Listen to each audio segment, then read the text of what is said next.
Okay, we're coming out for 2 minutes grace, so I think we'll make a gentle start. Obviously, if anybody pops in through the intros, hopefully they're here for the main body of the presentation. Mike, in a second, I'm going to ask you just to move me through the first couple of slides because you're in the driving seat at the moment. So welcome to this lunchtime Kaplan webinar, the 7 Sins of ESG Reporting. The first thing I'm going to do is just very briefly introduce myself. I'll introduce Mike as well, who's going to be taking the main body of the presentation. Then I just want to reference this webinar into Kaplan and ESG, and then we'll switch across to the main body of today. So Mike, do you want to just pop onto the first slide? So here we are, 2 smiley faces on the screen. I've got my glasses on today, so we could pass as brothers, Mike. We could pass as brothers. So my name's Jeremy Smith. I head up the banking and finance division of Kaplan. And just in case you're not familiar with what we do, we run a range of exam and non-exam courses for a range of clients across a number of sectors. So banking, finance, accountancy, law, general commerce firms, to name a few. And so that's where we fit into the bigger Kaplan picture. Today I've got Mike Sarwar with me, who is an experienced accountancy tutor. By experienced, he's been delivering courses for 30 years now. He's delivered them in the public sector and the private sector, and also dabbles in a little bit of business partnering and change management as well. And so Mike is going to be switching across and dealing with the ESG reporting webinar for today. Mike, can you just pop onto the next slide and then on your own? So just in terms of the bigger picture and Kaplan and this webinar and ESG, we do run these regular lunchtime webinars for free. So, oh, gone on a bit too far. Oh, that's the one in the middle. So who said there's no such thing as a free lunchtime webinar? And we choose a range of topical, let's call them those, subjects to cover. So we have done, just to name a few, we've done some economic updates at interesting times for the UK. We've done a post-COVID economics update. We've done a post-Truss economic update. We've dipped into things like cryptocurrencies and Bitcoin. And we've also done some ESG presentations. So we have done already a generalist ESG presentation. We've done a specific climate change session, which was a bit more detailed. And so now we're moving to reporting and the bigger picture around reporting within commercial organizations, which Mike is going to cover in a while.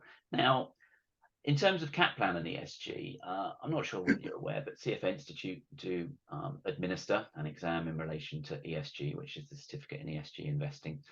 It was actually introduced in the UK back in 2019, so it's been running for a good 4 years now. They advertised that there have been 16,000 registrations for the exam over that period. It's most popular in the UK and the US.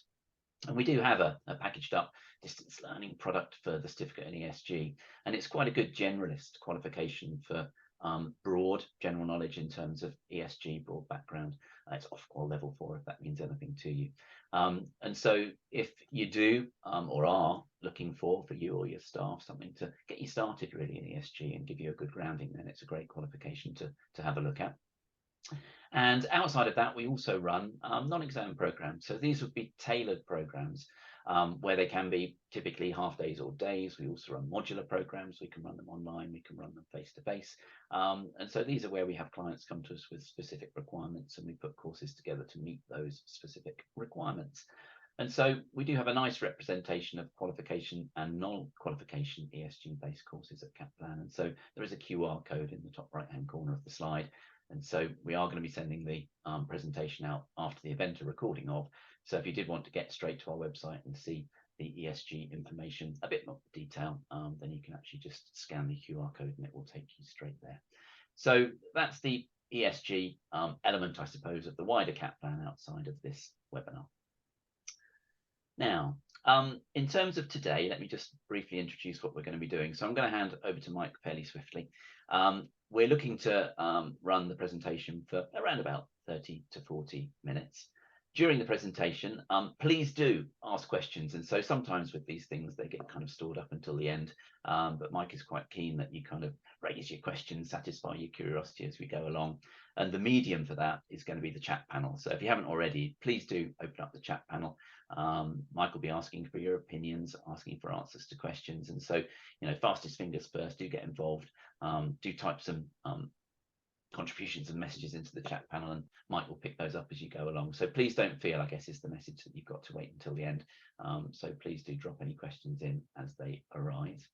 I will then come on at the end and tidy up. So ask questions at the end if you want to, ask them during the presentation if you want to, and I'll just say a few words and tidy up when we get to the end and everybody's curiosity is satisfied. So with that, I hope you enjoy the session. I'm going to hand over to Mike, and then I will pick up with you a little bit further down the line. So speak to you then. Thanks very much, Jeremy, for that. Afternoon, everybody, and thanks for giving up some of your precious time to listen to this. Can I just describe a couple of bits on the agenda at the outset? First thing, maybe it's an age thing from my perspective, as I'm in my 6th decade. I don't even like saying it, but I like to write things down with a pen and paper, even if just to write down, this is not relevant to me. I need to think about that in a little bit more detail. I'm going to Google that after this. Wow, he's boring. Wow, that's actually a really cool shirt. Whatever it is, write things down, because you never remember unless you've done something somewhere, so I'm picking it up. The other thing is that Jeremy rightly pointed out, put things on the chat panel all the way through. What about this? What about that?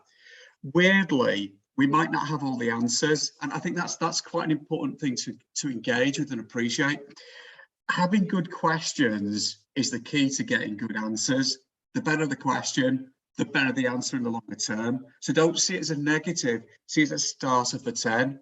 It forces people to look at stuff. And this is a ever-changing landscape. So don't be worried about what you don't know, just get involved with it. The other thing I would sort of say, just at the beginning, is that the slides will be available. Now, it's not going to be death by PowerPoint, but there are 1 or 2 slides here that are really content heavy, which I wouldn't normally present them this way, but it's a very, very short period of time, although I'll make half an hour feel like a long time, but it isn't a long time. And that means I've put a bit of extra content on the slide so that people can read them in their own time. They can look through and think, oh, that's interesting, I must go and look at that, or that's not interesting for us, but that is. So I'm just trying to give a few extra words. So don't over worry about over reading the slide. And the final thing I would sort of say, there's a lot of 3 and 4 letter acronyms all the way through ESG, economic, social and governance, TCFD, Task Force for Climate Financial Related Disclosures. There's all sorts of 3, 4 letter acronyms. With the power of Google, we've deliberately not put in brackets what they are. And you might say, well, that's poor. One is it makes the slides really heavy on content. But I think one of the things I would absolutely recommend is that nothing like this can ever be the end game. It's a starter for 10. Hopefully, if it pricks your curiosity, what is TCFD? What is the Climate Change Accord? Whatever it happens to be, Google it. You'll find some bits and pieces about it. So there's that sort of side that is out there. So that's sort of where we're at with it. In terms of the broad agenda, obviously Jeremy's just introduced it, but I've really got 4 things I really want to pick up on. And although people think about it as reporting, I don't think that's the way to see it. I think the key is to understand what ESG really is about. And again, I've asked people to have a pen and paper, the odd no. What I hope people take away from this, and this isn't just my opinion, just to be clear about this, you know, if you look at a lot of the big accounting firms, they produce lots of brilliant stuff. You know, any of these accounting firms, but also people like the Treasury, HMT. There's somebody, if you went public sector, there's something called the Financial Reporting Advisory Board, FRAB, and they've got a subcommittee now called the Sustainability Financial Reporting Advisory Board. There's lots of publications of stuff out there, and I think what is important is to really get your mind in what ESG is ultimately about. And what it's about isn't just a checklist approach. And that's the thing I would want people to take on board. This isn't like, do you remember when you were doing your exams years ago, maybe for some people, but you learnt your checklist of what to include in the chairman's report, what went in the director's report, what key points went in the financial statements as words, and often seen as the waffle. That's not the way to see ESG.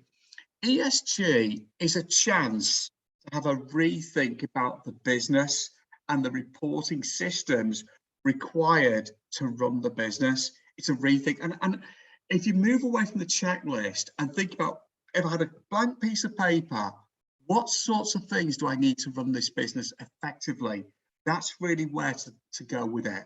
And that gives you the clue to almost what we need to report, because effectively what we need to run a business is the information we need to get hold of, which means we need to build business systems around it. We need to know it passes the quality threshold, and so forth and so forth and so forth. So understanding what ESG is important, and ESG is basically a cultural shift in reporting. It is not a checklist approach. It is not a checklist approach, although that's what lots of people will do. What is driving ESG, the source of law? And again, my big message here, again at the outset, we'll look at a few slides in a moment, but my big message to everybody out there, it's an enormous, enormous landscape, enormous landscape. It's an international effort. And I think the thing, therefore, that can happen, and it happens to me, and I'm sure it happens to other people, is you can almost be inundated with, well, what is it this, the TCFD, or is it what the International Sustainability Standards Boards are talking about, or is it company law, or is it what the European Union's saying? What does Brexit mean in that situation? What are the Americans saying? The list of misery goes on and on and on. And what I would sort of say to you is actually to almost unpeel it all and ask a different question. What are we trying to do with ESG?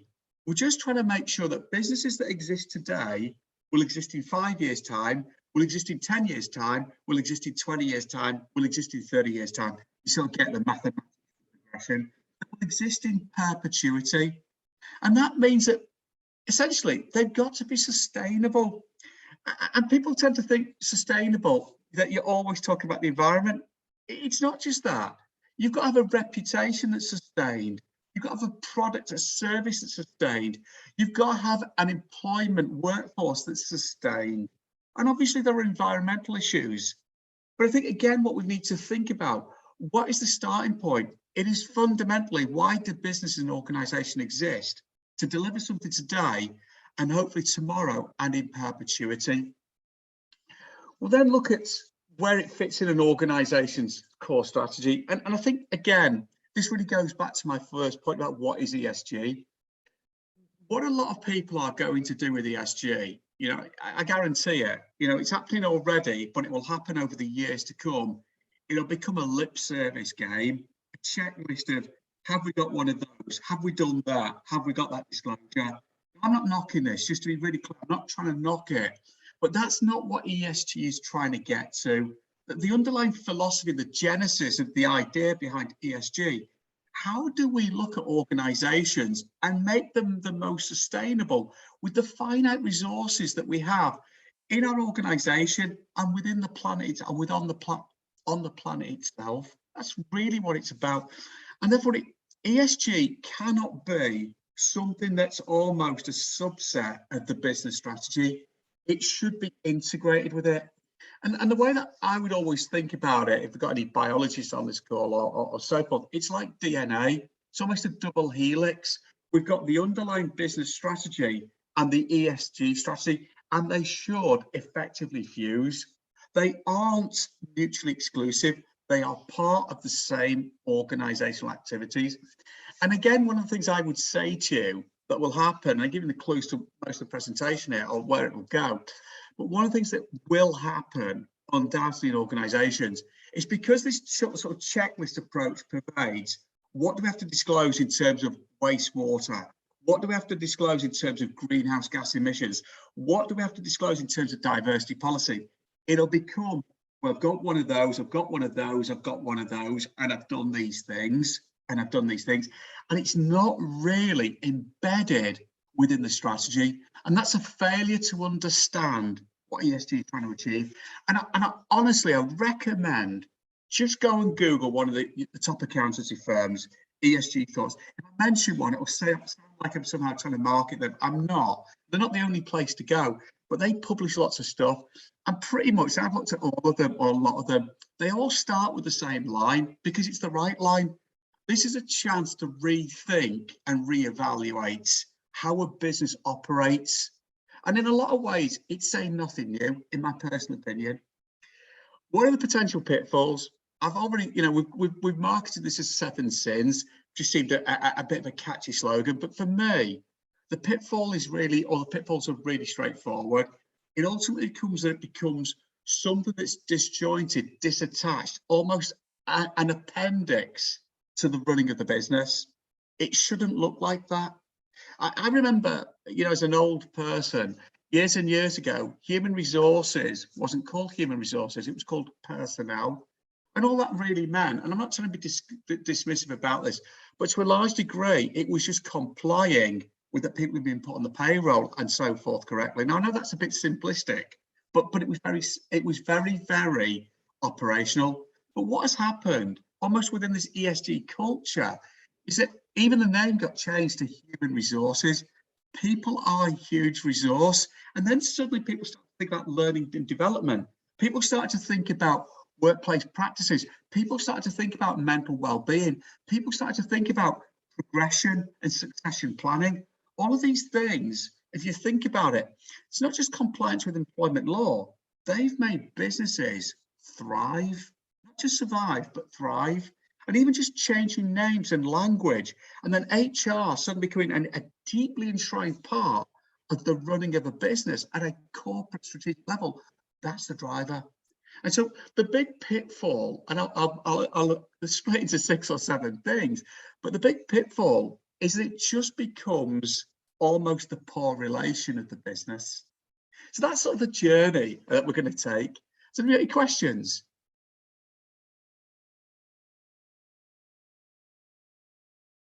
None so far, but don't worry, you get a chance to put something up in a second.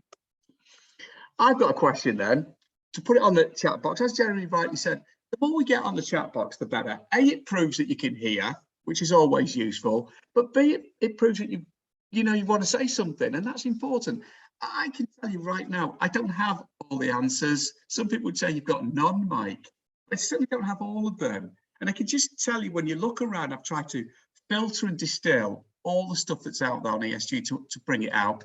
So thoughts on the chat box. Many commentators, let me just get rid of my face off that, talk about ESG, environment, social, governance. But what does it mean in a day-to-day business environment? What does this mean in your organization day-to-day? And if we're not careful, and I think it is an important thing to really enunciate, all we do is think of year-end position. What do I need to put in the accounts? What do I need to put in the reports?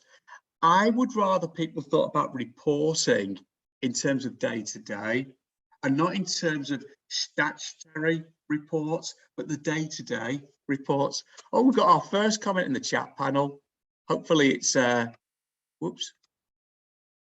Yeah, it can dictate practice. And yeah, Rakaya, hopefully I pronounced that okay. Yes, yeah, I think that's a really great point. It can dictate practices and things done, and I think that's hugely important. Being thoughtful with how you, Jess, use resources. I think it's incredibly important. I love that phrase, being thoughtful, because that is the best use of resources. I often think, and I don't want to make light about this, so just be clear.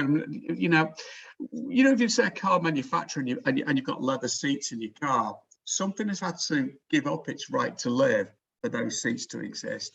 I don't want to make it about that, but then thoughtful of the use of the waste is important. Can I use those other bits somewhere else in the industry? Can I actually use them in another product, another service somewhere else? Can I create strategic relationships to get the best use of resources? You know, and all sorts of. I think this thoughtful. It's not just purely financial, and I think that's hugely important. I think I agree with James. Responsible processes. And again, one of the things I worry about, you know, when you look at electrification of cars, all that sort of stuff, quite a lot of the cobalt invariably comes out of Africa. And the way that cobalt is mined, it uses a technique called sludge mining. You basically hit the mud with high-powered jets of water, and you get the cobalt out. Now, I know it's not that straightforward, but you know, they ultimately responsible for prepared processes. The problem is it's bound to mean that you're dirtying the water table on the African continent as a place where a lot of it comes from. It's bound to have an impact on agriculture and well-being. And this idea of fair processes is for all stakeholders, and that's obviously in the supply chain, obviously in the customers, obviously in the internal organizations and the planet, etc. Vicky, the future of our business model is in terms of customer needs. Yeah, and I really totally agree with this, Vicky. This whole thing, we can't just pay lip service. Customers want to be engaged with businesses that think in these terms. And you know, as an older person, I do reflect on these things and think, what was acceptable 40 years ago is not acceptable today. People are much more aware. The Pandora's box of the internet has been opened, and the consequence of opening that is that people have got access to all sorts of information. Some of it's very negative, in my personal opinion, but a lot of it is very informative, and people can look and think, wow, is that where carbon comes from? Is that the cost of having that? And I think they're all important points. Any more that anybody's desperate to share? Great contributions. The more you share, the less I have to do, so I'm all for it, personally. Any others? Fair enough. Brilliant. And here's the thing. Fantastic points that people have raised. What is ESG? And this is what I straight away apologise for the slides, as I said I would. There's a lot of detail on this. Whoops. There's a lot of detail on this slide. Don't worry about that. It's really for you to take home. But for me, the thing to really pick up on is this one very simple thing. There's lots and lots of things that people talk about ESG, but essentially what we are trying to create is something which is sustainable and it effectively preserves shareholder value. And I think we need to stop and think about this. And this is going to upset Jeremy, I know, is from the financial background that he's got. I'm just going to go with it anyway. When most people think of financial in terms of shareholder value, they'll talk about profits growing, they'll talk about discounted cash flows, they'll talk about growth in other KPIs, other key performance metrics, and that's all hugely important. But to a large degree, that's all about valuing something normally to restructure it, to sell it, and so forth. And they are hugely important things. They're hugely important things. But if you think about most organizations, be they public sector or private sector businesses, they don't normally get sold. They don't normally buy other companies. I'm not saying it doesn't happen, because it obviously happens a huge number of times. What matters is they just carry on day to day, making and selling their products or services, and they hope they can make and sell it long enough. And if you think about this, and I've never, you know, just to be clear, ever had a huge amount of money in terms of some sort of like capital gain because a company was sold or anything like that. But what I've enjoyed the benefit of, and I reflect on this, is 40 years of employment. And that creates value, because the sustainability of that me being employed is that I can pay my way. I live in a place called Whitley Bay, which is on the northeast coast of England. I live out there, help to contribute to the economy. I help to contribute to my life, my children's life, and you pay your mortgage. And again, if you ask most people what value is and what ESG would talk about, it is actually just having businesses which survive and thrive. So someone's putting something in the pack. Yeah, I would agree. Well, funny enough, I would absolutely agree with that, Terry. Weirdly, you'll see one of my key concerns is getting it at the corporate level. And weirdly, it's a brilliant point, And you'll see there's almost 3 pillars to this, but I'll come to it in a moment. But I think it's a great point. And really it's this thing about what is value, and it's businesses that survive and thrive. And just think about this. I'm not trying to have a go at businesses here. But if you say the BBC in recent past, you know, it's not getting sold day to day, is it? So that's what I'm trying to sort of give an example, something that it's not really about the financial value of its X billion or Y billion that it's worth. What it's about is that it makes brilliant content that's relevant to the population at large. That's really what it's about. And anything that undermines or challenges that undermines its reputation for a quality, independent production and broadcasting operation. And obviously, therefore, if you think about it, part of that risk, where those risks have existed, are in things like the Russell Brand issue. There have been issues also about too much disclosure about Hugh God, I forgot his surname, but the newsreader. Well, that's bad anyway. But that guy, the newsreader, and whether that was an invasion of his privacy. And again, a lot of people would look at that. If you're part of the talent of the BBC, thinking, why was all of that headline news on the BBC? Aren't I allowed to have fair process within HR? Because I'm talent or part of the talents, I'm actually not subject to the same rules. And that could undermine your relationships with those people. And ESG is looking at everything that makes us sustainable. And here's what I would sort of say ESG ultimately is that we ultimately have to live and breathe it. It is about our day-to-day attitude, culture, and obviously we need to enforce it. And I was trying to reflect on this. For me, ESG is the same it's always been. You just end up rebadging and renaming stuff. Years and years ago, when I started as an accountant, I qualified with one of the big accounting firms. It doesn't really matter about who it is. But in those days, there was this really big thing for quality. So there was investors in people. There was something called ISO 9000, and there was something called BS 5750. These were all sort of standards on quality. And this organisation that I qualified with, one of the top 3 or 4 accountancy firms in the world, it didn't do any of them. And I remember the senior partner saying to me, he said, why do we need to do that, Mike? If we do that, what we become is a tick box organisation. We live and breathe good attitude day to day, good culture. We train people in the right things. We listen to people. We give people a chance to develop. We're fair and honest with people when we've got to get rid of them.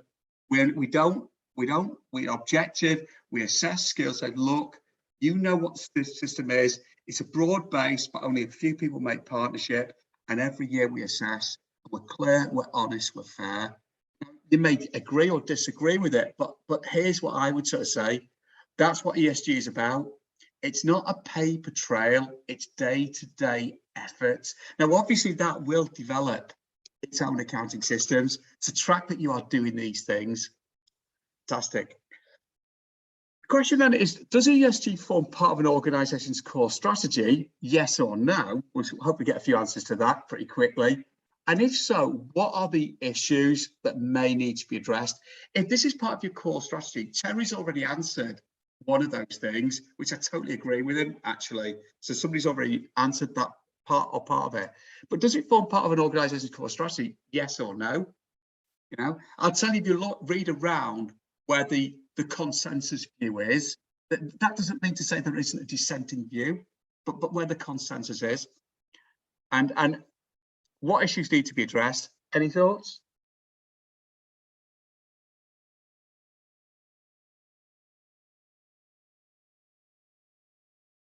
Any thoughts?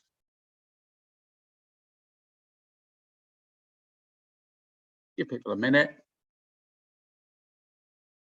Fastest finger, as Jeremy said. Oh, somebody's put something up. Yeah, I mean, Jess has put. Yeah, it is part of the. You know, for me, if you were to go out and look at pretty much, I haven't seen everything, but I can't visualize anything that I've read that would say that ESG, if it's going to work and it's going to be more than just a tick box exercise of more stuff to put in the accounts, it's got to become integrated in the core strategy of the business. I think that's hugely important.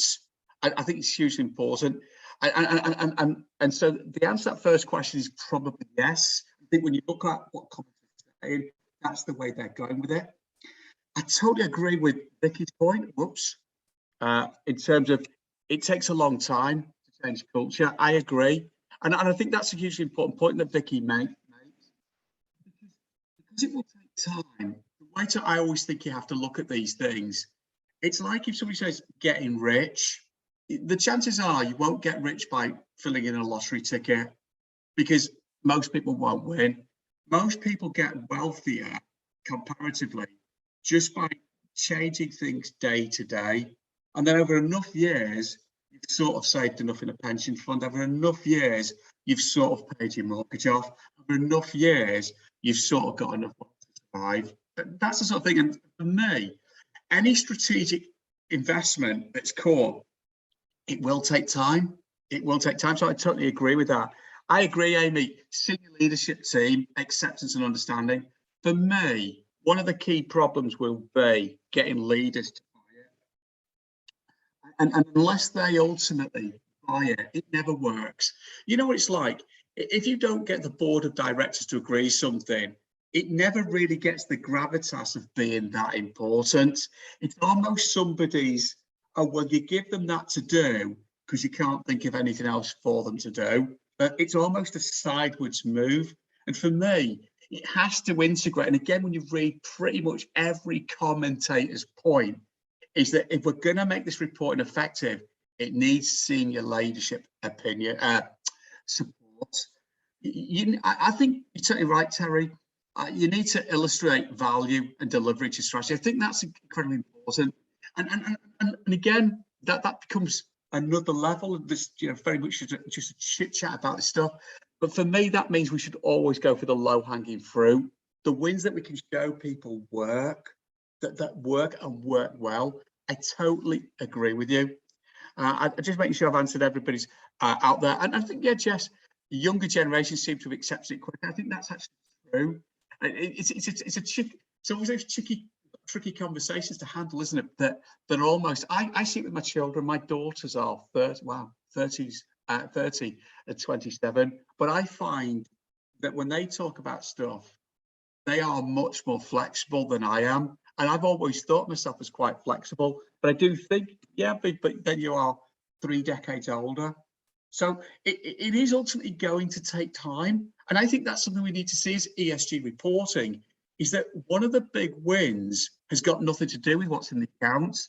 One of the big wins is to win hearts and minds in our organization, get leadership buy-in, leadership investment, and give it the status and clarity and priority in an organization.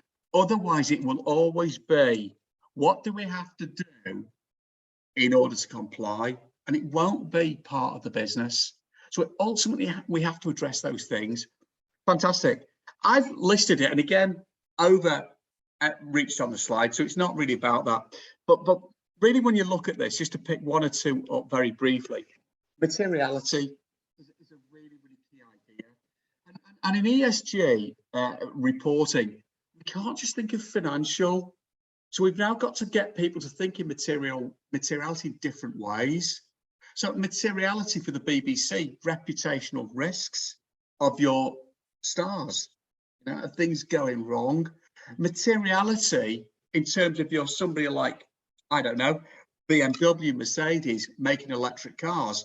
Materiality might be in terms of country risk and abuse, in terms of getting the key precious materials from countries at prices and at conditions that are not acceptable. Now, I'm not saying there's anything going wrong there, just to be clear, but materiality is a much, much bigger church. It's not just numbers.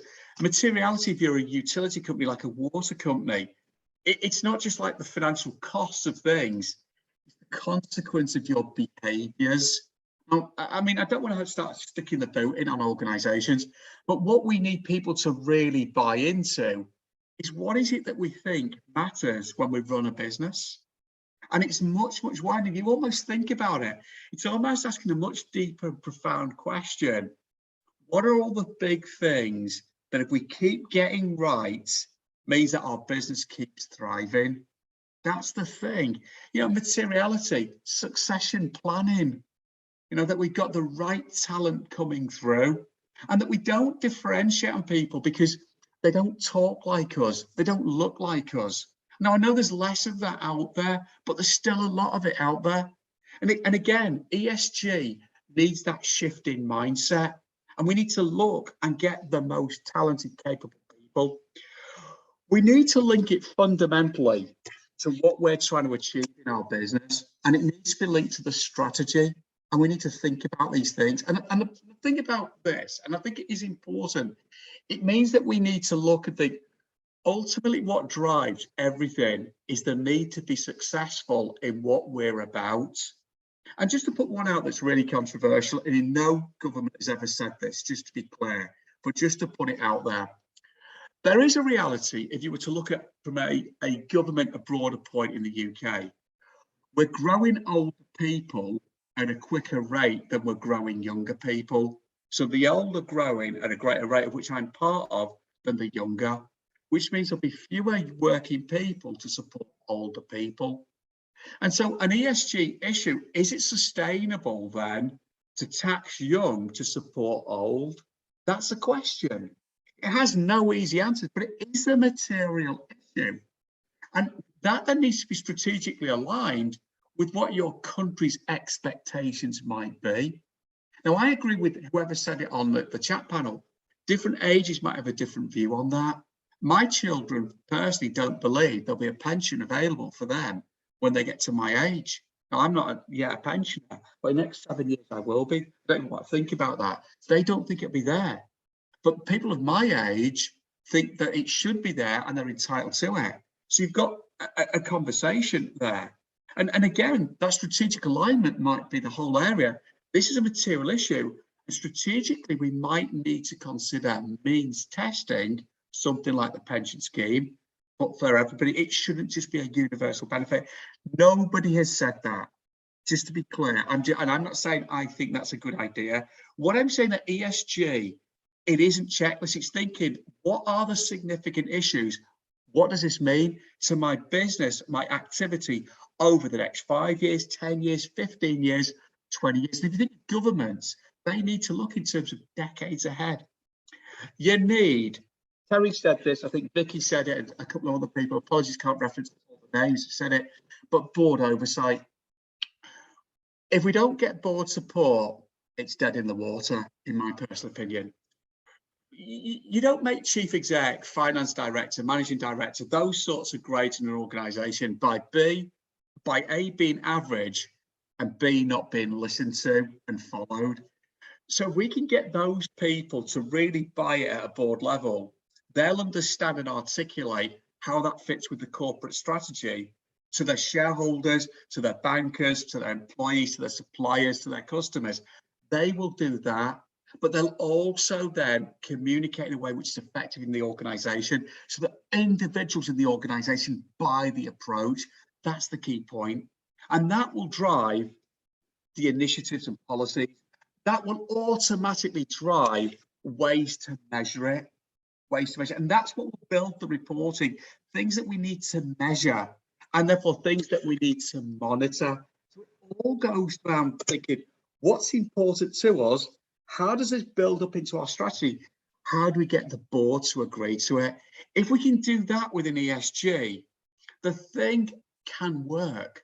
It can work, and it can work in a way which is not checklist driven. I don't know how many times I'm going to say that, but it's probably too many. Change the record, Mike. I don't want to say anything about this. Key components of ESG, it's there just for your completeness. But the one thing I would say about this, often when you read material about this, they talk about the 3 pillars of ESG, the governance, the environment, and the social. Now, I'm not going to reference any of it. For me, it comes down to pillar 1. You know, now by other commentators and other people who disagree with this, but I personally believe if you get the board on side and they are fully behind that, all these things make Mercedes a better company, all these things make NHS better, all these things make Kaplan better, of which some of them will be financial, just to be clear, there'll be lots of other things. They will create the policies, the infrastructure, the reporting, the marketing, the communication to make sure they're the drivers. So it's driven by them. And I sort of agree with Terry, if we can't get corporate support, it will be a checklist. And I do believe in many organizations, that's what it will be. In terms of who's pushing for this, because you might say, well, yeah, okay, but who wants ESG? Anybody? Who's pushing for this? Just a minute or two, because we'll be tight on time. Yeah, investors are, Jess, I totally agree. Investors have become a lot more sophisticated and aware. It's not enough to make short-term profits. I mean, you look at it. If you're invested right now in a water utility company, you might have creamed off the dividends that people say you have, like Fergal Sharkey say you have. Maybe you have. I haven't looked at the analysis, just to be clear. I'm not having a go at them.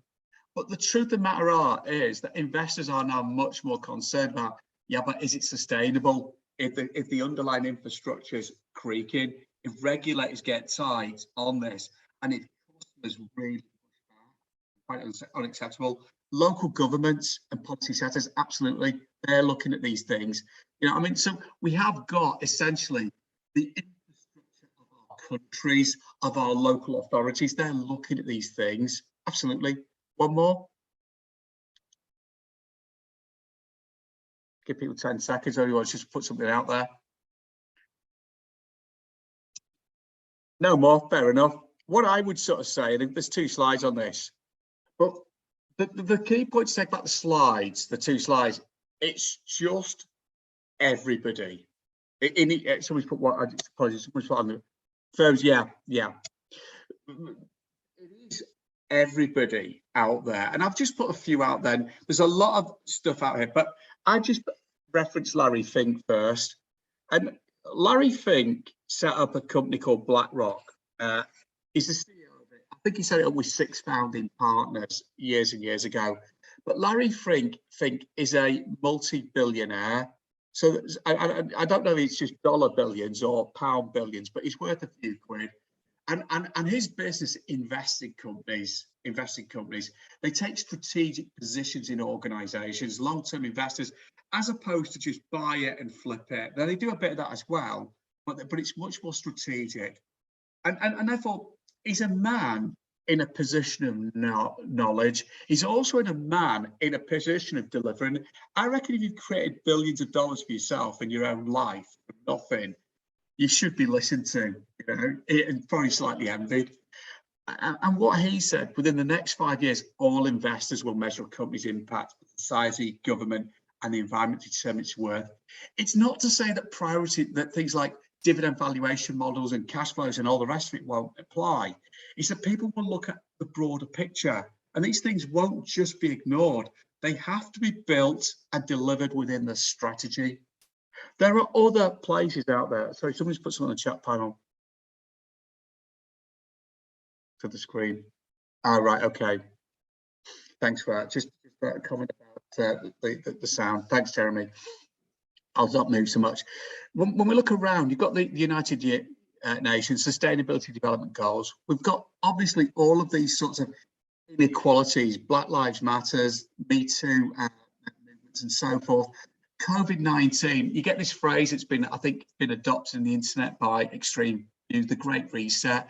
But undoubtedly what COVID has done, it's made people think about their own personal priorities and what a sustainable relationship looks like with work, home working, flexible hours, working from abroad, and career progression. Does it matter as much money as job satisfaction?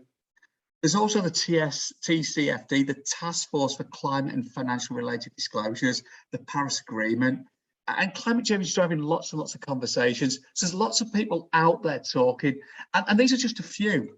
You've also got big institutions driving it. You've got the Securities and Exchange Commission, basically the stock market in America, chaired by Alison Herron, and her point, it is not a mutually exclusive thing to have financial value and basically social and environmental value. They are not mutually exclusive. They drive the bottom lines. You've got BlackRock, which I've already said, and BlackRock has got behind the Task Force for Climate and Financial Related Disclosures and the Sustainability Accounting Standards Board. If anybody on this call knows about international financial reporting standards, which I imagine everybody does, then they've set up a subsidiary called the Sustainability Standards Board, and we're now starting to see published exposure drafts on sustainability standards, which will become, I imagine, in a lot of organisations, the go-to approach in reporting. You've got Europe through the European Securities Market Authority and through the SFDR, the Sustainability Financial Disclosure Regulations, out there looking at what Europe should put together in its sustainability reporting. Now, if you think about it, you might say, well, that doesn't matter now. because we're out with Brexit, we're still invariably following a lot of these rules. They're driving and guiding most of it. In the UK, we are following a huge amount of that, but then we've got the Financial Conduct Authority, we've got the TCFD, the Task Force for Climate and Financial Related Disclosures. We've also got the International Sustainability Standards Board over here, driving everything. And essentially what we've got is the world is talking in unison about more stuff on sustainability. And they're not talking in terms of stuff which is just about making accounts bigger and bigger for no good reason. If you ask me, the whole long-term journey, and it'll be when I'm well and truly past in this world, but people will look back and laugh at looking at historic financial information as the driver of value in an organization. I think this ESG reporting on diversity, on the environmental issues, on board succession, on product development innovation, on recyclability, etc., that will be the driver going forward. So everybody wants it to happen, and there's no way back. In terms of the current source of regulation, I only just want to just briefly say on this slide, because we just approved that time, it's vast. I would, on this call, not over worry about that, because it's vast and it's ever changing. And so nothing's been really tied down. There's lots and lots of stuff out there. So the key thing I would sort of say to you is that there are rules on ESG, but right now it's really aimed at big listed PLCs, employ more than 500 people or revenues of more than £500 million. So it tends to be those, but all the time the numbers are getting smaller and smaller in terms of who will have to follow it. But here's what I would really pick up on, is that the other sources of law, this is the thing that's really important. If you're anything above a medium-sized company in the UK, i.e. employ more than 50 people in simple terms, then you're following Section 414 of the Companies Act to produce a strategic report. You're also following Section 172 of the Companies Act to look at the director's duties. And it's all about this enlightened shareholder engagement. So that's been out for 15, 16 years. So this is being produced.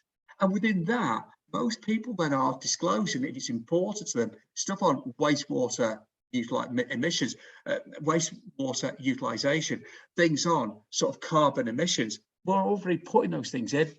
So most people are sort of complying with ESG for the near term right now in just following company law. There are other things like the Climate Change Act, which is giving more about greenhouse gas emissions and so forth, aspects of employment law on diversity and equal employment opportunities and so forth. So to a large degree, what we're currently doing is what we'll probably be doing in the future. And essentially, we're just moving the dial forward little by little. That's where we're at with it. So it isn't vast. I don't really want to overplay this. Taxonomy is effectively a way of classification, but I think it just brings something out that's worth just being aware of. Is that we won't be able to, as time goes by, just to classify stuff the way we want to declassify it. There'll be effectively categories. So we'll have to say, look, we have done something on pollution control and we'll analyse under that. We've done something on climate change mitigation and we'll analyse under that. So what's going to happen longer term is there's going to be more and more definitive reporting headings that we're going to have to follow. Now, again, I wouldn't over worry it right now because A, it doesn't apply to many organisations, B, it's changing as we speak, and C, by just following company law, employment law, the vast majority of the disclosures that are currently out there you're doing, this isn't definitive, it's more soft boundaries of things we would like people to do, but undoubtedly it's going to get more and more of a deep dive. And it really just sort of finishes with what the sins are, what the opening title slide was about. For me, it's a lot to take on board in this slide, but I will just finish on this just for 2 minutes. It essentially comes down to, for me, to one thing. If we leave ESG as something that we've got to do, but we don't really care about it, then that's really the big problem. What ESG fundamentally wants us to do is put ESG into the boardroom, so promote it from mid-management and make it a director of the company, and make it a director that is fully integrated in everything the business does. Really what the Sins are really about, the way I would sort of see it, it's almost a way of thinking of really red flags or concerns in your own organisation. That if we're doing this, we're probably not really following this, what we're trying to achieve. We're not really building it in. Focus on ratings, almost ticking boxes. Using ESG solely as a communication effort to tell people out there what we've done. Look how good I am. But really brilliant ESG is about living it day to day. It's the accountancy firm strategy. I don't need to get BS 5750 to know I'm a quality employer, to know we have quality systems. We do it day to day. So our communication effort is more about our internal press, our culture, our day-to-day reporting, not what gets reported in the accounts. Without doubt, lack of board oversight. Without board oversight, I personally don't believe it can work. I think it will always be, well, they're the accounts, the numbers, they're the things that are important. All of this stuff, the waffle, we'll just put in, and we'll look at what's one of our competitors is doing, National Grid, and we'll sort of copy them. What that health body's doing, and we'll sort of copy them, and we'll just update the dates from 22, 23 to 23, 24. It doesn't fit with the business strategy. Essentially, ESG, it's not the tail wagging the dog. It's all about the dog wagging the tail. This should be part of what you need to do to make your business successful. You know, that's what it should be about. We need to manage reputation. We need to manage the best use. The phrase that I think Vicky used, thoughtful use of resources, was the phrase she used. And I think it's a great phrase. That's the sort of thing that we need to go with. A couple of others, it becomes about the compliance. A lot of these things are saying the same thing. It's about, well, we've got to disclose those greenhouse gas emissions. Rather than thinking actually more thoughtfully, why are we even using that? Can we do this differently? Can we do something slightly differently? And rather than just thinking about checklists, thinking about how do we use this to make the business work more effectively? You can get inconsistency. I suppose this really matters in large multinationals, that one subsidiary doing one thing, another subsidiary doing something else, or one government department doing one thing, another arm's length body doing something different. And I suppose the final thing is that we don't assess and monitor it. We produce year-end figures, but that's not the point. The point is that day to day, we're watching our CO2 emissions. Day to day, we're thinking if we are good bosses. Day to day, we're thinking, have we got diversity in our organisation? Day to day, we're thinking, how do we treat those people in Africa when we take those precious materials? We're thinking about day to day, and we monitor and we change. And I think, again, something else, it's not just monitoring per se, is it? It's actually understanding what it's telling you to deliver change. I've got nothing else formally to say. What I would sort of finally say, I know it's 6 or 7 minutes, and Jerry would sort of say you've overrun. What I would sort of say is that ESG is incredibly exciting. It's going to be the change of the decades to come. People look back and it profoundly changed the way we run and think and plan businesses going forward. Thanks very much for listening. I'll take any questions. Have you got any questions? And thanks for the chat box comments. They were great, actually. I hope I answered most of them or responded to most. Any questions?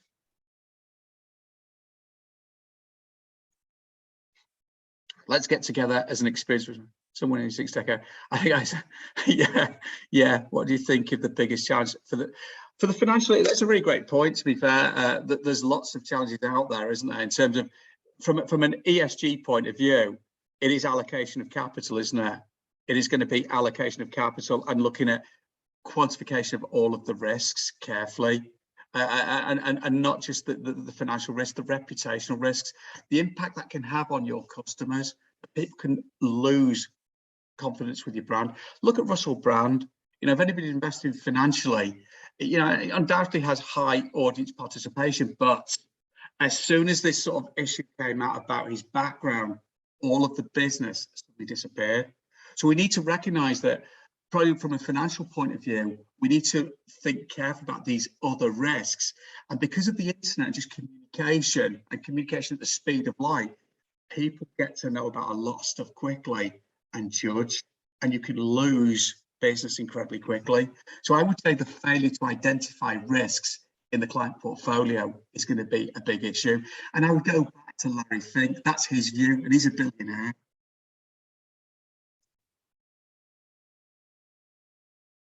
Any others?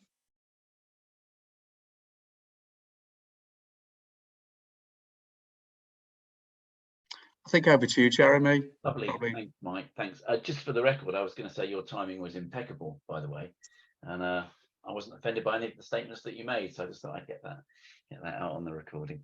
Thank you for that. That was brilliant. It's obviously a technical area, but what I like about your presentations is that they're very relatable. So I hope everybody else experienced that as well. So thank you to Mike for his presentation. Excellent. Thank you all for attending and giving up your time, but also for taking part, because it's much nicer, as Mike said at the beginning, when it's a two-way process and it's a conversation as opposed to a one-way dialogue. So it's been great, thank you. And I hope you've valued the time that you've given up over lunchtime, so thank you for that too. Just in terms of a very quick wrap up, I've lost it now because I put it on the screen. I'll put it on again actually, because I'm getting all of the thank yous coming through, which is great. I've just popped a link on the screen for a questionnaire of follow-up. So following this session, number one, we will send out the recording. So if there's anything that you'd like to go back to and revisit, then you can do that. If this session has kind of, whet your appetite for ESG, then do remember within that recording, there's a QR code, or we've got a section on our website. And so if you do want more information, then please do feel free to get in touch. If you have got a 1 until 2 lunch hour and you're eating a sandwich and not sure what to do, then we do like to just do more of the goods and less of the bads. And so anything you'd like to feed back to us about the session would be very gratefully received. And so either after the session, but now if you've got time, that would be fantastic. And that's it from me. So I hope you've enjoyed it. I hope we see you next time. We do go out and advertise these sessions. They're normally about once a quarter. And so if you found this one interesting, then look out for the next kind of topical debate that comes up. But other than that, thanks again, Mike. Nice to see you. Thanks all for attending, and we'll catch up next time. So over now. Thanks, Jeremy.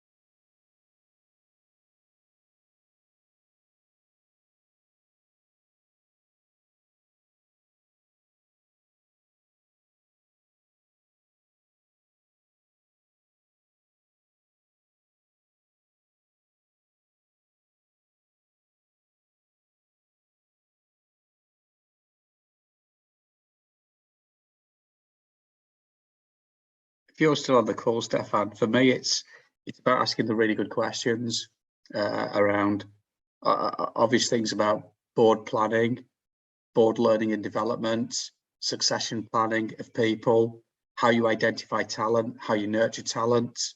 It's about diversity policies. It's about listening to customers. What's their expectations going forward? It is the product, the innovation within the product services. It's really, in so many ways, it's the same questions that you'd ask about any business 40 or 50 years ago.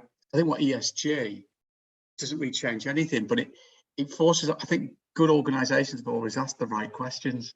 And imagine an investment management firm asks really good questions about an organization's business plan, succession, its relationship with products and services, innovation, and so forth. So for me, it's probably just a deep dive into customers, suppliers, employees, ongoing monitoring, development, and so forth. Sorry for answering, I've just seen it now. It came up probably about a minute or two ago, so hopefully you're still there. Cheers, Stefan. Take care, mate.